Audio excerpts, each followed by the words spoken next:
outline, page 1 under Introduction, the New Testament material, we'll be looking at numbers 3 and 4, the name and the purpose of the New Testament.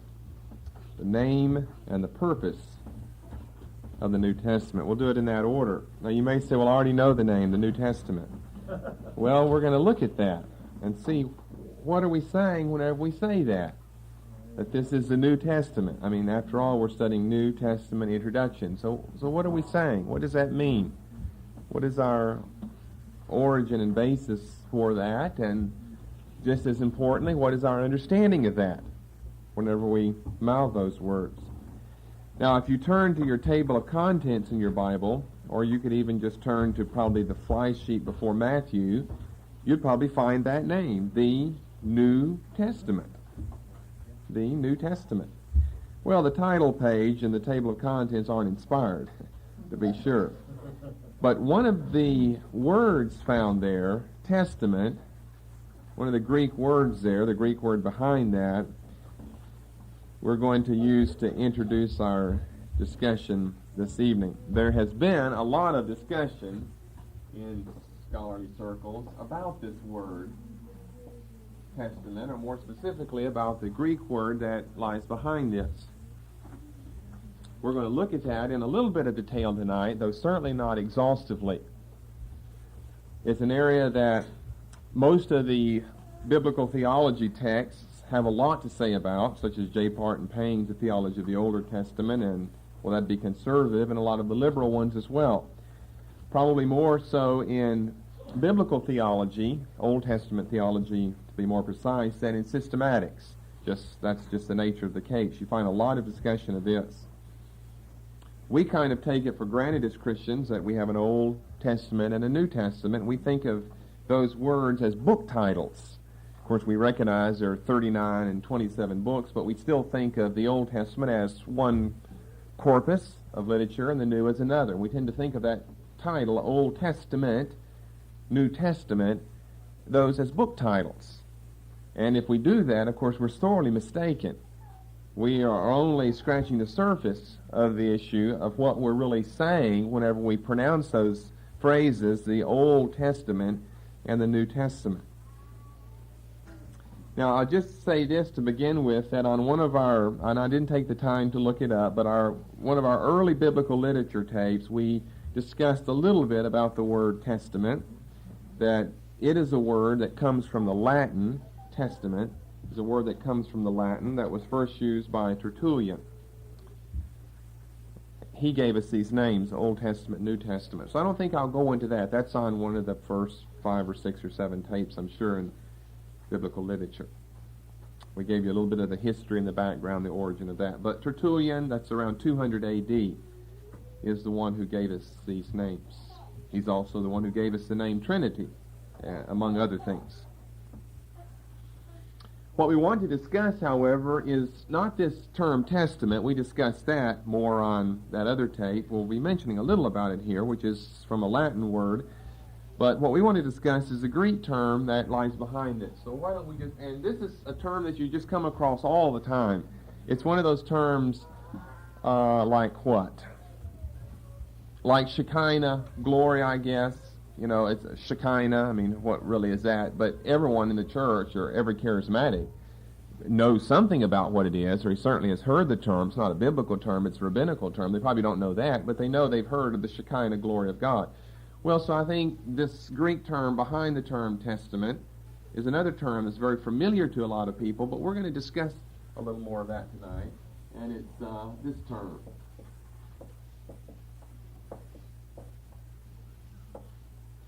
Or in English, D-I-A-T-H-E with an accent, K-E. Two long E's. Pronounced diatheke. Diatheke. D-I-A-T-H-E-K-E. Diatheke. A lot of discussion has taken place over this term, and I guess especially a lot of discussion over how this term is used in the, quote, New Testament, unquote, or better, how it's to be translated. It occurs, let's just round it off and say about 30 times, not counting the title page, the table of contents. It occurs about 30 times in the, quote, New Testament. It's always translated one of two ways, either as testament or as covenant.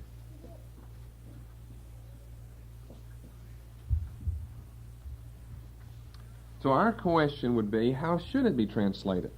Should it be translated as testament or covenant? Testament is the common, popular way. It is the way by which we know both parts of the Bible, the Old Testament and the New Testament. We don't often refer to them as the Old and the New Covenant, but just because that's the popularly understood translation doesn't mean it's the best or the most reliable or the one that says the most about the term or the one that's a faithful representation of what the Greek term diatheke has to say. So we're going to be asking the question, how should it be translated? But before looking at this, let's look at the fact that in its use in the New Testament, several different adjectives often are found before the word in the New Testament. These adjectives may help us immensely in our understanding of the term. Several different adjectives are found before this term diatheke, which I think will help us determine the correct translation. And here are some of those adjectives, and we're going to take the time to look these passages up. I'm not going to, well, I doubt we'll go through all 30 places where it appears, but we'll have a large number of those, at least a representative sample. First of all, we've got the term better. Adjectives that are appearing in front of this word diatheke, and you might not understand how the fact that an adjective, these particular adjectives, appears in front of it will help us in understanding the term, but you'll see that it will.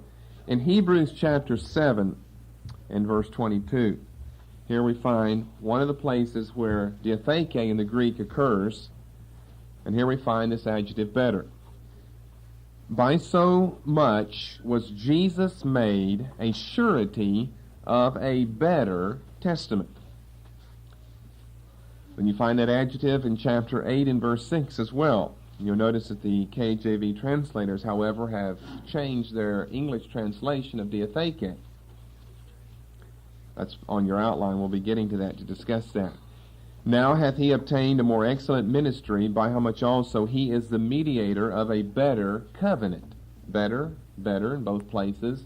Testament, covenant, not in both places, but yes, it's the same term, diatheke. It's the same Greek term. Then we have, while we're here in book of Hebrews, the fact that it's the second testament or diatheke. Verse 7. For if that first, and then italicized, so it's just something's understood, but the word doesn't appear. If the first had been faultless, then should no place have been sought for the second. Well, second, what we just read about it, covenant, testament, whatever, in verse 6. We see in Matthew 26 and 28, it's called a New Testament. A New Testament. Matthew 26:28. And these really are the places, besides the fact that Tertullian is the one who popularized it, these are the places that we depend upon in our naming of the Old and the New. Matthew 26:28. This is my blood of the New Testament, which is shed for many for the remission of sins. But you know, whenever I say New Testament, I keep thinking of Matthew through Revelation. So I think of blood being shed from Matthew through Revelation. Something's missing, it seems like, in the transaction or in my understanding of it. Blood being shed for the 27 books of the New Testament. That doesn't make a lot of sense. Mark 14:24 is a parallel passage. Luke 22:20 is another parallel passage. Another parallel one, which is not in the Gospels except the Gospel according to Paul, is 1 Corinthians 11:25. Paul said, I received this of the Lord. After the same manner also he took the cup when he had supped, saying, This cup is the New Testament, diatheke. This cup is the New Testament in my blood. This do ye as oft as ye drink it in remembrance of me. And I'm still trying to think of Matthew through Revelation. Somehow, this cup is Matthew through Revelation in my blood. Something about inspiration of Scriptures. Is that what he has reference to? 2 Corinthians 3 and verse 6. Who also hath made us able ministers of the New Testament. So you can preach from Pauline epistles or Book of Hebrews or general epistles, an able minister of the 27 books of the New Testament. You see, I'm trying to show you as we go along here, there's a very subtle difference in meaning as one goes from testament to covenant. Because New Testament has become a book name, a book title, it can throw you sometimes. Not consciously, I don't think you're sitting there consciously thinking of New Testament, but it's as far as a book title and Matthew through Revelation is concerned, but I think that's in the back of one's mind, that we're able ministers of anything that's found from Matthew to Revelation. Then he adds, not of the letter, but of the Spirit, for the letter killeth, but the Spirit giveth life. And then back to Hebrews 8, we've already looked at verse 6, a better covenant, and verse 7, a second covenant. And now verse 8, for finding fault with him, he saith, behold, the days come, saith the Lord, when I will make a new covenant. Now you've got in 3 consecutive verses, 6, 7, and 8, the term diatheke. And the adjectives, however, change from better through second to new. Chapter 9 and verse 15. For this cause he is the mediator of the New Testament. Chapter 12 and verse 24. And to Jesus, the mediator of the new covenant, and to the blood of sprinkling, that speaketh better things than that of Abel. And then one final adjective that we have, and it's found here in the book of Hebrews, which is just loaded full of covenant, testament, diatheke themes and terminology, is everlasting. Everlasting. Hebrews 13 and verse 20.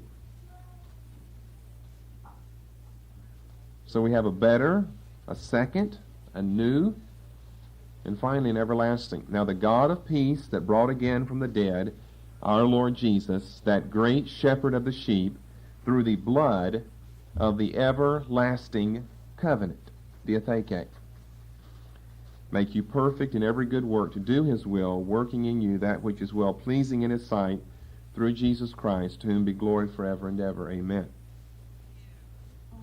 Okay, so back to this term diatheke. There is a look at the use of adjectives in front of it. Better, second, new. Better, new, second. Those will be the 3 important ones. And then finally in Hebrews 13:20, everlasting. In classical Greek, the word's a very common, everyday, popular term, diatheke. You can just spell it all the time in English. And you generally see it spelled in English. It's become just a catch term, like Shekinah. You don't ever see that spelled in Hebrew. It's always spelled in English. D-I-A-T-H-E-K-E. It always meant, and I quote from one of the lexicons, a disposition of property by will. A disposition of property by will. And therefore we have our English terms will or testament. So let's throw another term up here.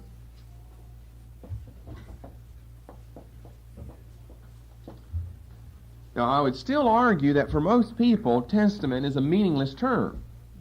Unless maybe you're a lawyer or something and you are whatever and you're involved in that area. Testament is, for most of us, pretty much a meaningless word. Covenant, we may think we know more about that. We think that some type of relationship between two people, some type of agreement that they have to do something or love each other, never forsake each other, or something like that. And will, well, will is a very fluid term that can be used in many contexts. But if we're talking about a man writing his will before he dies, we know exactly what we're talking about there. All of us know that. We know exactly what's going on when we hear that a man or a woman or someone has written their will. Know exactly what that is. That's exactly what the term diatheke means, what you would think of in a man writing his will in classical Greek, a disposition of property by will. In ancient times, most people didn't have money, but people had property. We're just in a different economy and time today, where a lot of times you find people with money. You got property as well, but you often have money saved up, money in the bank. Well, you didn't have money in those days, but you had lands, and animals basically were your two barometers of prosperity or poverty, I guess, one or the other. If you had them, you're prosperous. If you didn't, you weren't. So a disposition of property by will. Now, if that is the meaning in the New Testament, that's the meaning in classical Greek all the time, then the words would be will and or testament in the English New Testament. So we know what we're talking about. And it would have something, therefore, to do, in other words, with Jesus, as it were, to use human figures and speech, writing out a will which does not become in effect until his death. Once that does take place, his will is in effect, and then everything belongs to us. And that makes a lot of sense. However, let's go back and look at those adjectives. Better, second, new. What do those three words right there imply? But better, this is called a better diatheke, a new diatheke, a second diatheke. I mean, the New Testament is saying that over and over and over. Oftentimes the word's found with an adjective. Most of the time it is with an adjective in front of it, not just diatheke, but a better one, a new one, a second one. Well, better diatheke would imply there was a lesser. New would imply there was an older. Second, that's the best term that we need here, would imply there was a first. Right? You couldn't call something a second without a first. So you say, all right, now I'm following you so far. That means we're somehow headed back to the first diatheke, what we call the Old Testament. That's right. That's where we're headed. But diatheke is a Greek term. So the first one couldn't have been called a first diatheke, or a lesser, or an older diatheke. We'd have to go back to an understanding of the Hebrew. All right, we'll bring in another word here then.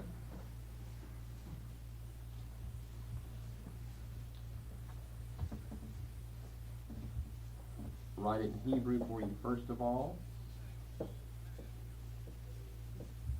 Then I'll transliterate it in English. Transliterate the way it should, then I'll transliterate the way you generally see it.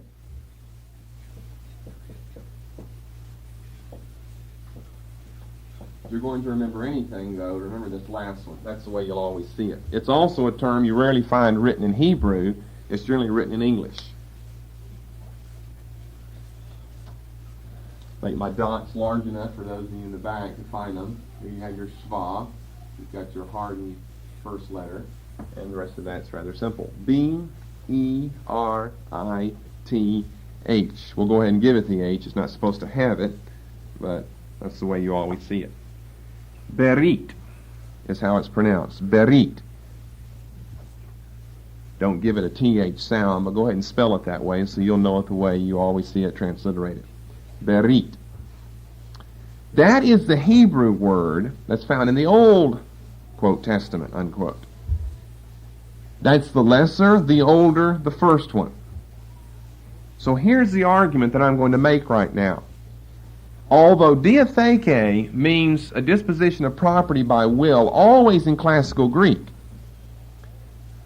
it's being used not with classical Greek as its background, but with the Hebrew Old Testament scriptures as its background. Therefore, with this Hebrew term, berit, as its background term. Now, everything I'm going to say tonight is going to hinge on that fact. So make sure that you get that down in your own words or however. The Hebrew word is berit. It always means, no exceptions to this, a covenant. In 2 Corinthians 3:14, it is actually called an old I think it's probably translated testament there, but still the adjective is old, and in Hebrews 8:7 it's called a first. That it is a lesser one is implied in Hebrews 8:6.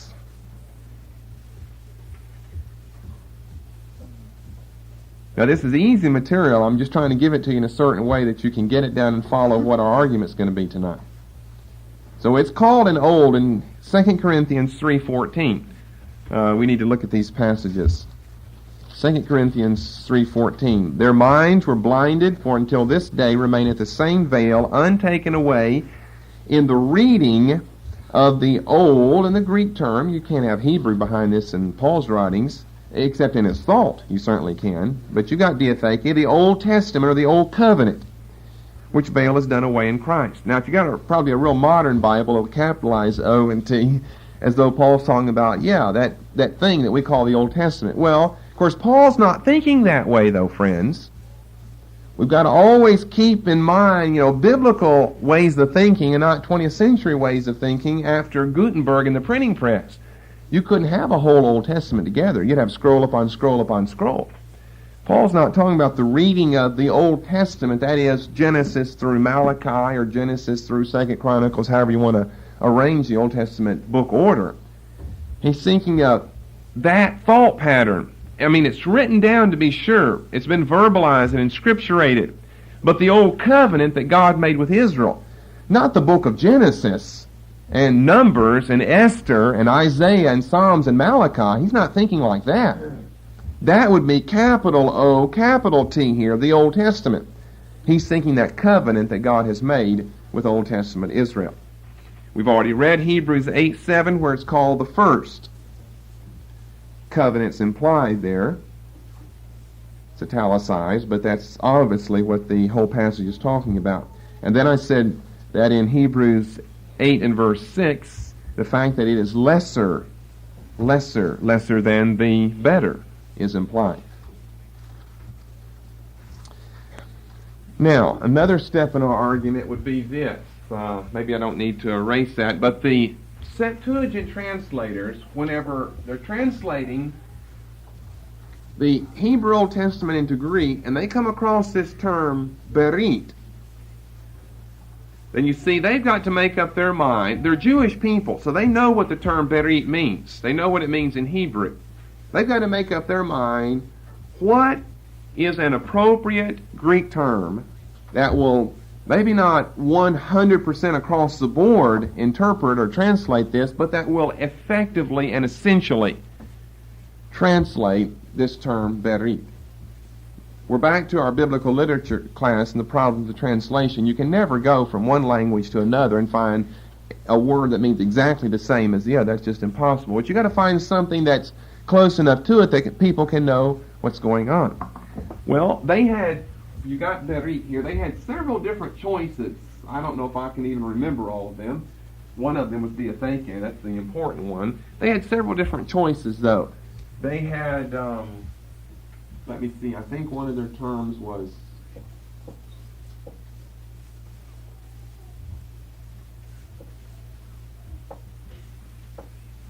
I think this was one of their terms. This wasn't an important one. Entolai. Then another one was suntheke. Now that's going to sound very similar here. S-U-N-T-H-E accented K-E. Suntheke. Now, you really don't need to remember this entolai. Suntheke was a term that they did have.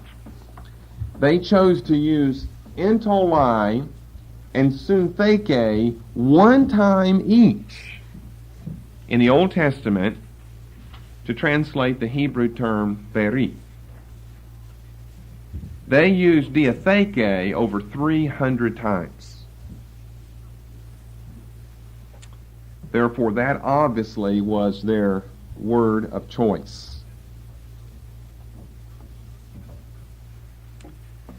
If our berit term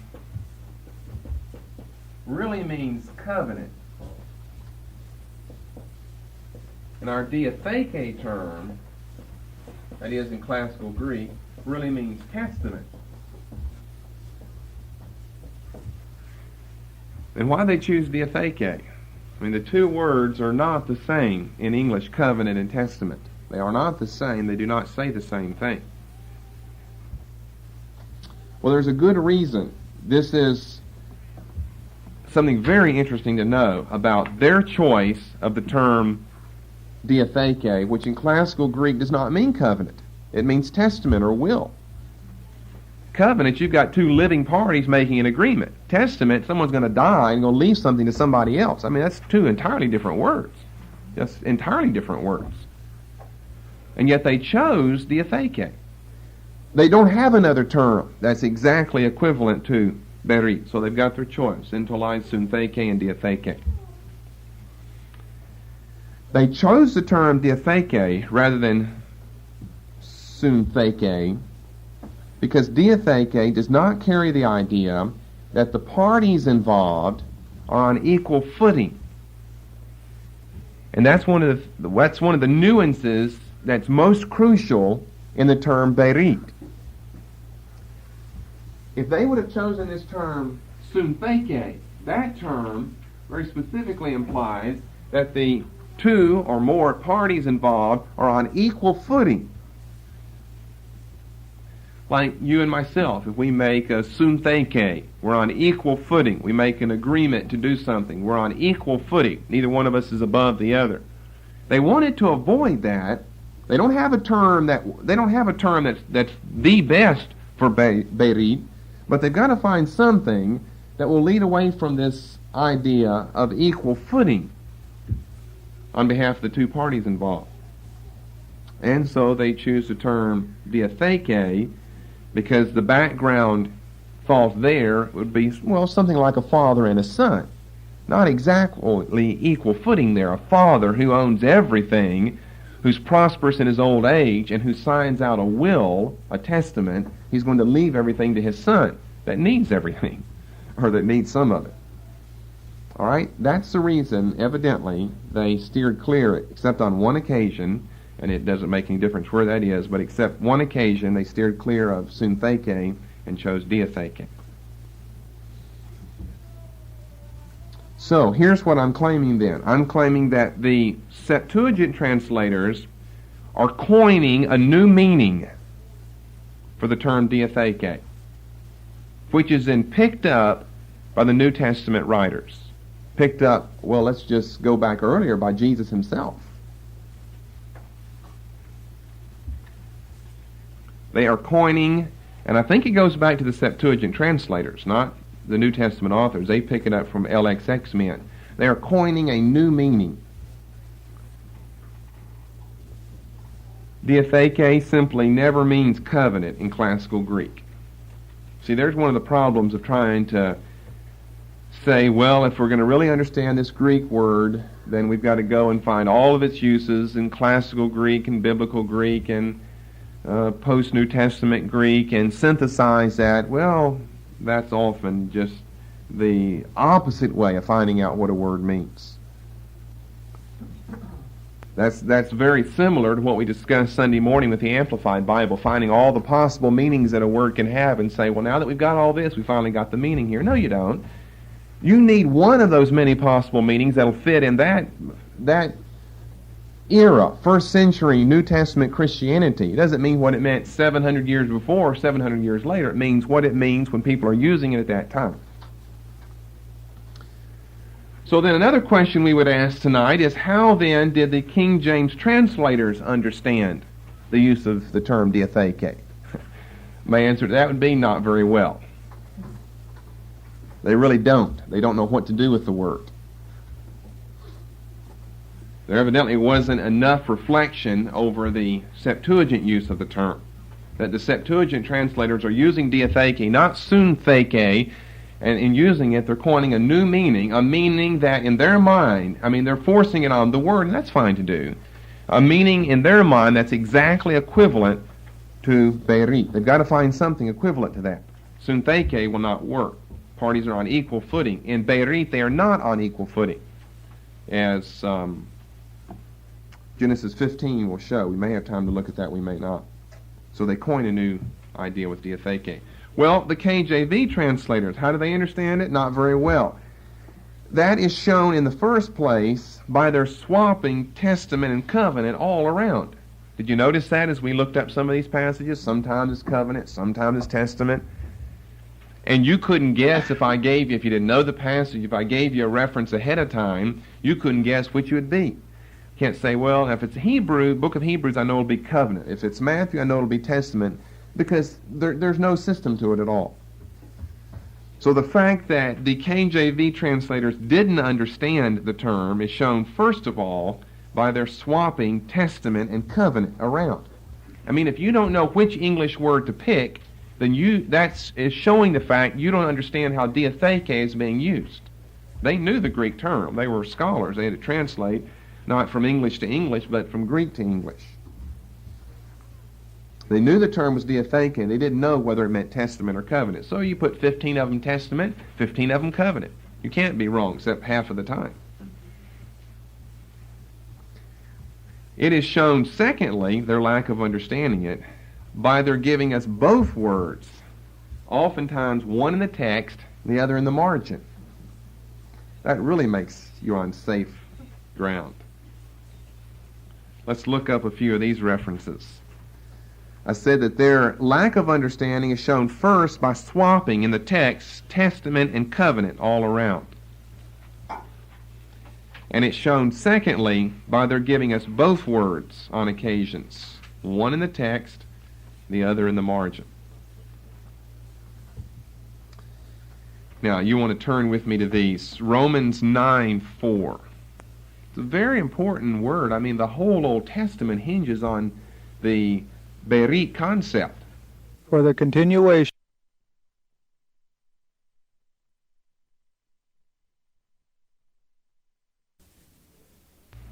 It's a very important word. I mean, the whole Old Testament hinges on the Berit concept.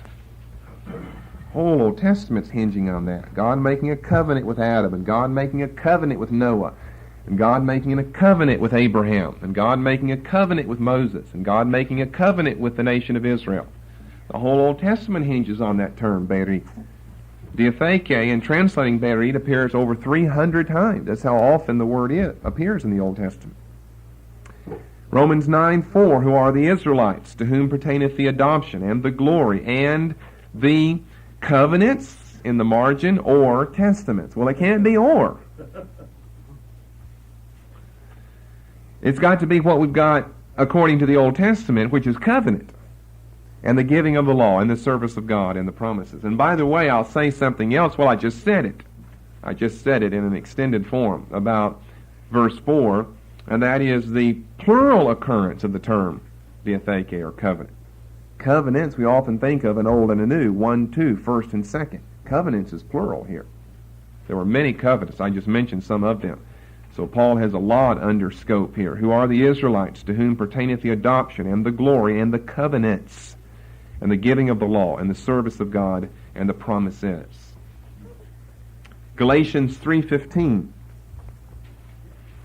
Brethren, I speak after the manner of men, though it be a man's covenant, margin, or testament. 4:24. Galatians 4:24. Which things are an allegory, for these are the two covenants. So there we're back to two, a first and a second, a better and a lesser, a newer and an older, a temporal and an everlasting. What do you have in the margin? Testaments. Then over to Hebrews, where you find this term so often, Hebrews 8 and verse 6. But now hath he obtained a more excellent ministry, by how much also he is the mediator of a better covenant. And you have a marginal reference again, testament. You see, why didn't they give us over in 9:22 a marginal reference from testament that points toward covenant? Then in chapter 12 and verse I've got 14, that can't be right. 24, that's where we looked at what we looked at earlier. To Jesus, the mediator of the new covenant, again a marginal reference to testament. And then the other place was the last one we looked at, Hebrews 13:20. Through the blood of the everlasting covenant, marginal reference testament.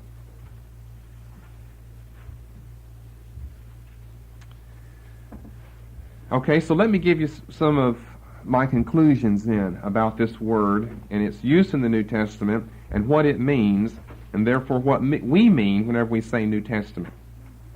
Number one, conclusions then to this brief survey, and it's very brief. You got pages and pages in biblical theology textbooks. If diatheke is the new, the second to the old, and the first, berit, then whatever berit is, diatheke must also be, since one is a term chosen to translate the other. All right, all I'm saying there is we've got to understand the term diatheke, not in light of its classical Greek usage, but in light of which Hebrew word it translates. That Hebrew word is berit. And what does berit mean? Covenant always. Galatians 4:24 be a passage. Two covenants.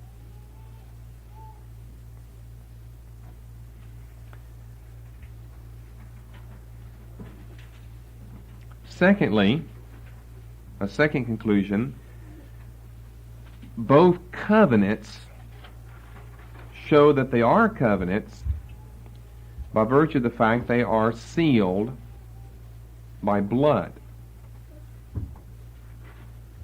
That they are sealed by blood. You see, if we got into a little deeper study, then we'd go back into the Hebrew and the term berit and ask for the etymology of that, and we'd end up saying we really don't know precisely, but it appears to have something to do with cutting of the flesh or cutting of an animal. There are many different suggestions as to the origin of the term berit. What does it come from? What does it mean? But it appears to have something to do with cutting. In Exodus 24, verses 4 through 8, here you've got it's oftentimes called the covenant ceremony or the ratification ceremony. I mean, this is not a very well-known passage, by the way, in the Old Testament. Exodus 24, verses 4 through 8. But this really is the establishment of what we think of as the one great covenant of the Old Testament. In other words, its parallel, which we'll look at here in a moment over in the end of the Gospels account, is Jesus in establishing the communion service, where he takes the cup and he says, this is the blood of the new, and they're all Jewish people. They're thinking not new diatheke, but new diatheke as the LXX people used it, or more precisely, new berit. This is the new covenant. You know that's the formal ceremony in the New Testament. It's the Last Supper, the establishment of the communion, the bread and the cup there. This is the new berit. Well, if that's the new, where's the old? If I ask you that, probably I shouldn't have told you to turn to this passage. Where would you have turned? If that's the new, where it's sealed by blood, it's a prediction of the fact that this is the new. I mean, it's a pronouncement of the fact this is the new covenant being made. And I ask you, all right, tell me where the first one, the earlier one, the lesser one, the older one, the temporal one, the Jewish one, the Old Testament, quote-unquote one, was. What would you say? Would you turn to Abraham somewhere in Genesis, or... Well, I don't think it's a very well-known passage. I doubt a lot of you would have turned to Exodus 24. But let me start a little early, and we'll read some of this. Verse 1, he said to Moses, come up unto the Lord, thou and Aaron, and Nadab and Abihu, and 70 of the elders of Israel, and worship ye afar off. Now, he's already given the Decalogue, the Ten Commandments, and initial commandments that come after that in chapters 21, 22, and 23. So this is a little bit later, all in the same context, time context. So, and Moses alone shall come near the Lord. but they shall not come nigh, neither shall the people go up with him. And Moses came, so he's been up on the mount. We looked in OT intro all the times Moses went up and down the mount. And Moses came and told the people all the words of the Lord and all the judgments. And all the people answered with one voice and said, All the words which the Lord hath said will we do. And Moses wrote all the words of the Lord, and rose up early in the morning, and builded an altar under the hill, and 12 pillars according to the 12 tribes of Israel. And remember, there were 12 apostles. And he sent young men of the children of Israel, which offered burnt offerings and sacrificed peace offerings of oxen unto the Lord. And Moses took half of the blood and put it in basins, and half of the blood he sprinkled on the altar. And he took the book of the covenant, which most people believe would be Exodus chapters 20 through 23.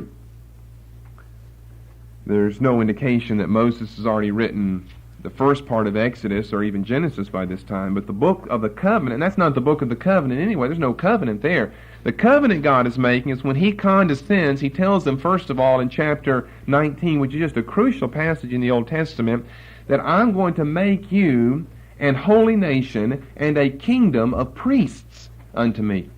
I mean, that he's called them especially out of all the nations of the earth, and he tells them in Exodus 19 verses 5 and 6, I'm going to make you an holy nation and a kingdom of priests unto me.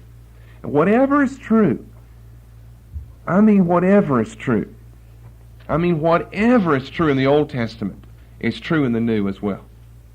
Whatever you can find back there that God's saying to his people, he's saying to his people today. His will, his word never changes. His plans never change. As a matter of fact, Peter in 1 Peter chapter 2 picks up the same thing and calls us an holy nation, a royal priesthood. What do you think he's doing? He's quoting Exodus 19, 5 and 6. An holy nation, a royal priesthood. Saying it a little differently, but essentially it's the same as Exodus 19. An holy nation and a kingdom of priests.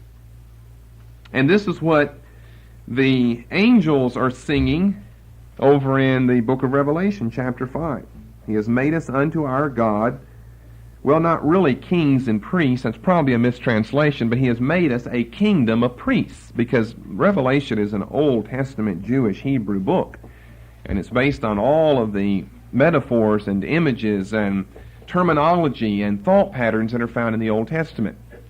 So I think that would better read over in Revelation 5, I'm sure you're familiar with that passage I have reference to, would better be translated not kings and priests, but a kingdom of priests. We have been made unto the Lord. He's the king, but we're a kingdom of spiritual people unto him to offer up spiritual sacrifices. Well, let me just mention that since some of you are turning over there, we might as well all go together. If we're going to have the noise of flipping pages, we might as well all do it in unison.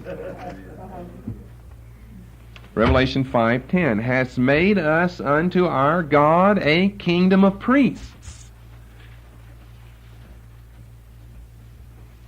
and we shall reign on the earth. Now, I know kings and priests sounds good. There's not a big problem with it, but what would happen is you're going to fail then to connect that to Exodus 19, kings and priests. If it said, as it should say, a kingdom of priests, you'll immediately connect that with the role that Old Testament Israel was to serve before God Almighty, as a holy nation and as a kingdom of priests. God being the king over it, not us, but God being the king and we being priests that minister unto him.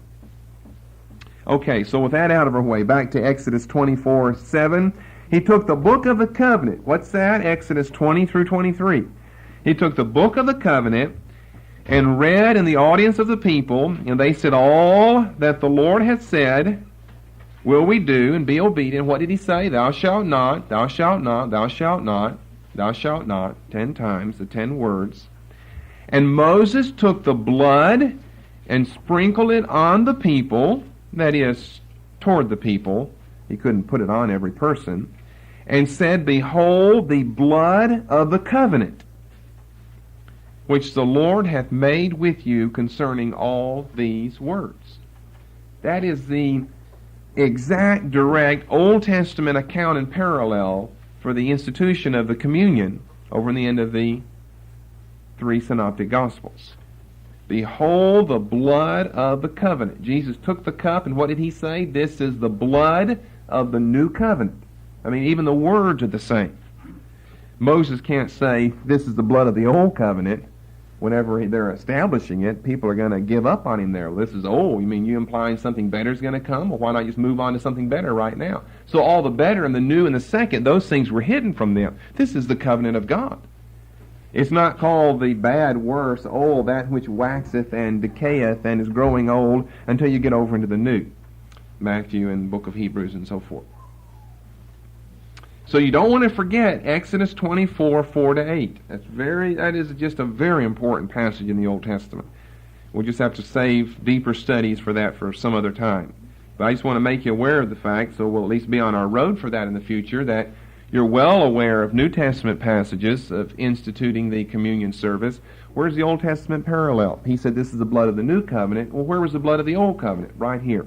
In these, not anywhere else, not Genesis or Leviticus or Isaiah or Ezekiel or Exodus 20 or Exodus 30. Exodus 24, verses 4-8. All right, that along with Hebrews 9, 19-20. Hebrews 9, 19-20.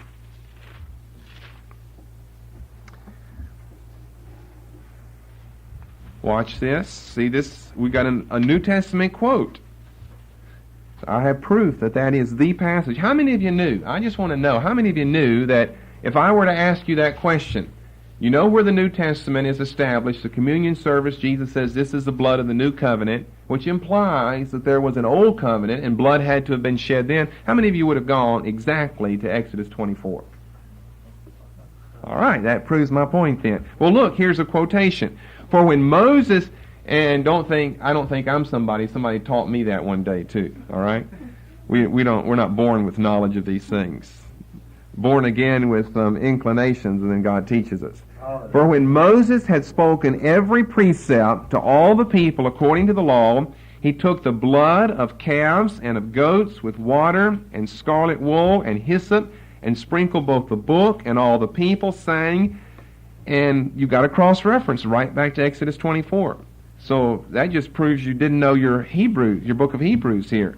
This is the blood of the covenant which God hath enjoined unto you. There is the quotation. And then he goes on into some other things as well. So we're under our second point of conclusion that both covenants were sealed with blood. Then a third conclusion. The one major difference between the two covenants is that the blood of the latter came from the maker of the covenant and not from an animal. The one major difference between the two covenants is not that there are two or aren't or that they're dissimilar. They are completely similar. They are exactly the same.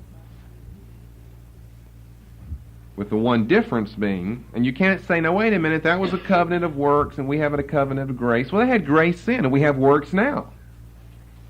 What's true then is true now, and what's true now is true then. To be sure, the emphasis is different, but they had grace on their lives then.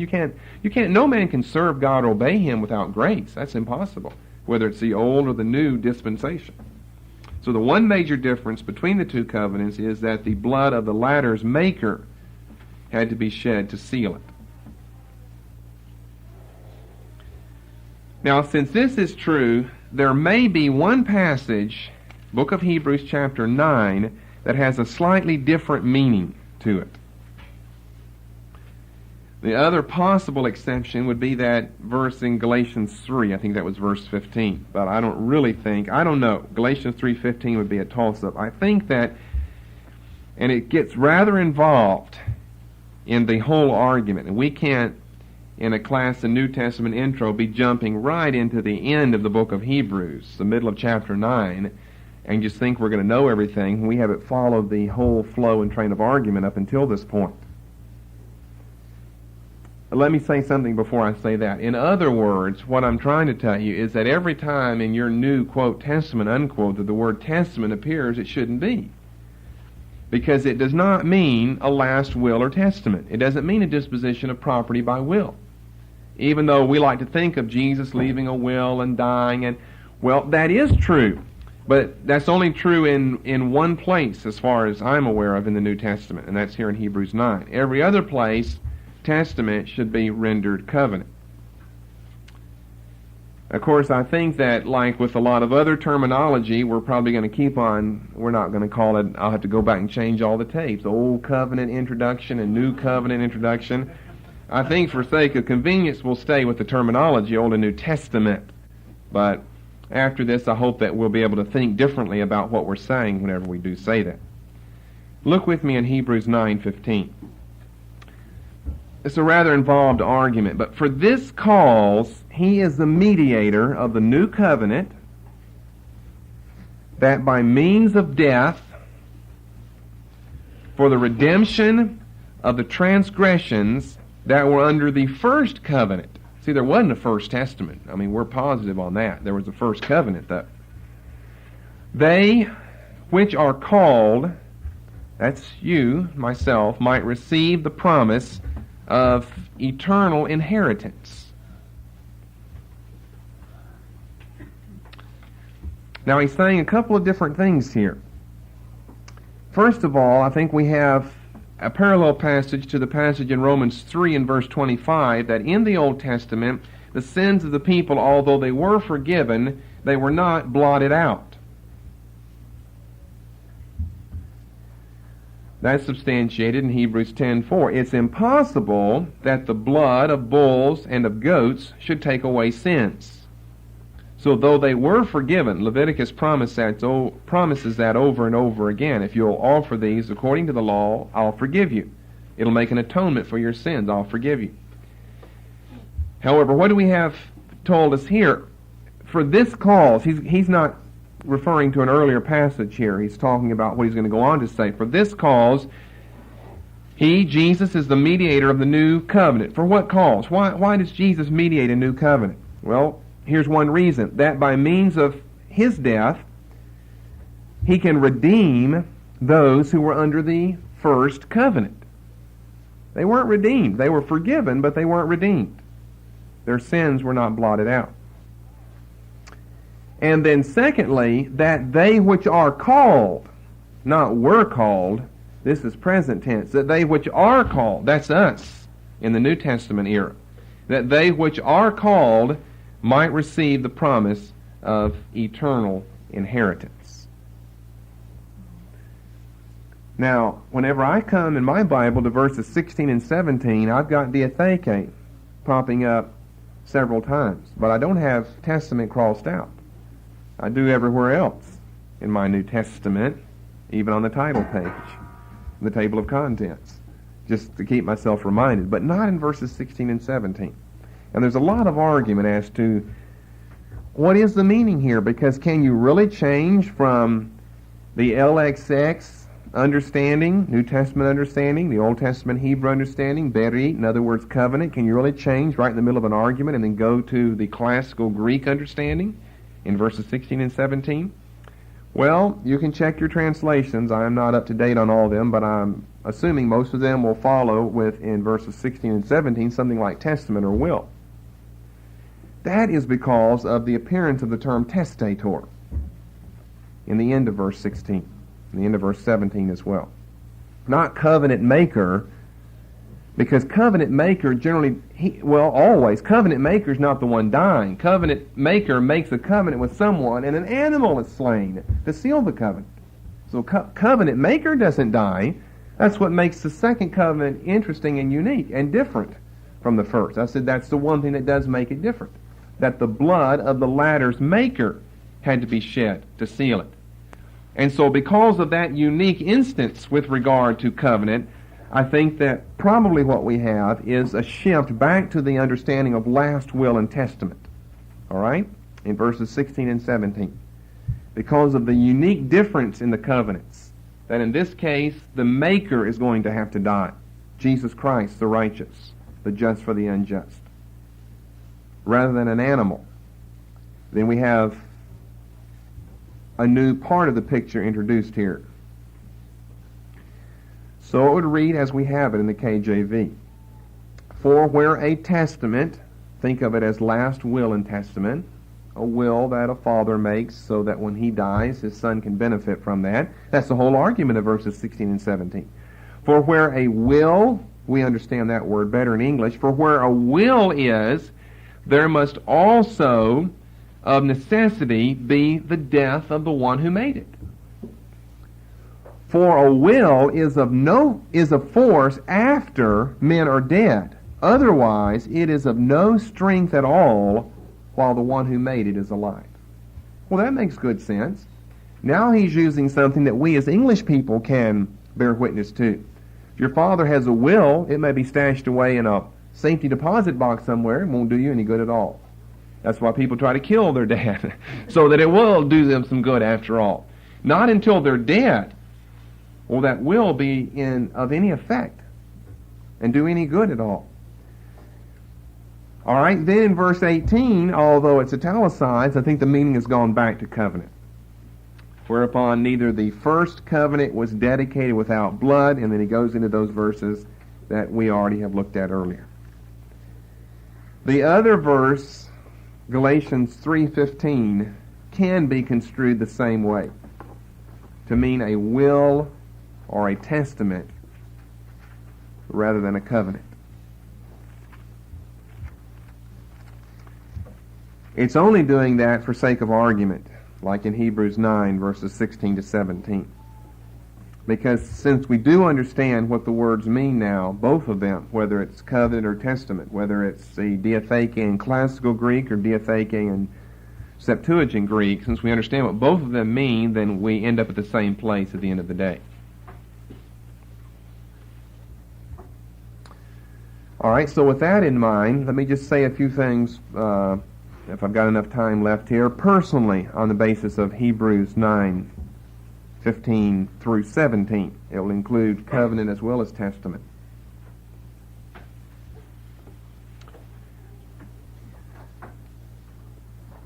According to verses 16 and 17, some type of testament, a last will, has been made.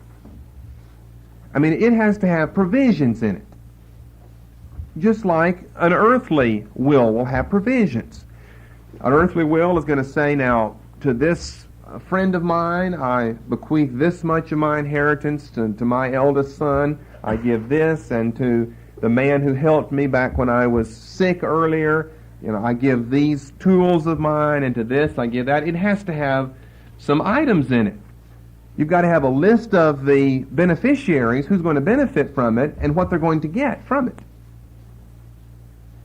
Then we're going to have the death of the one who has made it. Well, I think that the latter of those is easily understood by most Christians, that the death of the testator, which is the death of Jesus Christ, has already been effected and has taken place. So just what is it he's left us in his will? Or if we want to go back to the Hebrews 9:15, 9:18, the rest of the New Testament, and all of the Old Testament understanding of berit and covenant, well, what is the covenant that he's made? Remember, according to berit, it is not a covenant made between two parties of equal standing and on equal footing. It is made by a superior on behalf and for the benefit of an inferior. The conditions he establishes, the requirements, this is what's so backward and awkward in the situation, the requirements of it all, he promises to fulfill. We just read that in Hebrews 13 and verse 20, or verse 21. May the God of peace make you perfect in every good work to do his will. Who do what? God make you do his will, working in you that which is well-pleasing in his sight. Philippians 2 has the same. We just read in a rather extended title in Hebrews 9:15 that this is an eternal inheritance. But a lot of Christians think of this for way off in the future whenever they die. We've got everything wrong. It comes into effect whenever he dies. if the covenants are the same, and they are, then our covenant, Hebrews 8 and verse 6, includes what their covenant included, and a millionfold. Now that's something to meditate on. But now hath he obtained a more excellent ministry, by how much also he is the mediator of a better covenant, which was established upon better promises. What this proves then is that there is a very vital link between the Old and the New Testament. The Old is not some old thing done away with. You had a verse read to you tonight, 1 Corinthians 10. Paul said, now all of these things are for our benefit. All of them are types, the Greek says. Examples, they're tupos, they're types for us. They're all for us. Everything in the Old Testament. You talked about healing tonight. If God, in other words, said to Israel, I am the Lord that healeth thee. And that's a covenantal promise to Israel. The same promise and a millionfold applies to us. We're talking about what Jesus has done for us and what he has promised to us. And I would say that the best place to start is in Deuteronomy chapter 28. I think that is a key chapter, and I've said it over and over and over again. That is a key chapter in the Old Testament. It's Deuteronomy 28. The purpose of the New Testament basically is to complement and complete the Old Testament's picture of redemption. So I'll just say that briefly tonight, that it's basically to complement and complete. It doesn't really come telling us anything new or different. The revelation of the church is the only true revelation. It's called a mystery 3 times by Paul. Everything else is clearly taught in the Old, from, well, the millennium to speaking in tongues is clearly taught in the Old Testament. More clearly seen today, to be sure, in light of Pentecostal events and New Testament teaching, but it's there. So it's to complement and complete the Old Testament's picture of redemption. We are the redeemed. We should say so. Hallelujah.